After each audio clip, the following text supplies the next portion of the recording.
মুন্সিগঞ্জের সিরাজদিখান উপজেলার শেখরনগর ইউনিয়নের পালপাড়া ফইনপুর সড়কের গুরুত্বপূর্ণ ব্রিজটি দীর্ঘদিন ধরে নড়বড়ে অবস্থায় রয়েছে। স্থানীয়দের অভিযোগ, বারবার অনুরোধ ও অভিযোগ করার পরও সেতুটি সংস্কারের কোনো কার্যকর পদক্ষেপ নেয়নি স্থানীয় প্রশাসন বা জনপ্রতিনিধিরা। প্রতিদিন এই ব্রিজ দিয়ে অসংখ্য ছোট বড় যানবাহন এবং সাধারণ মানুষ ঝুঁকি নিয়ে পারাপার করছেন।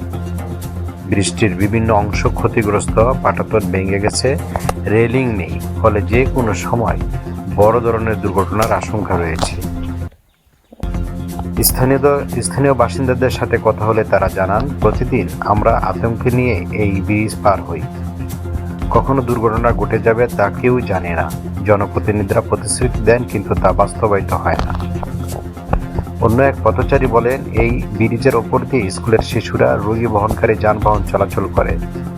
সেতুটি মেরামত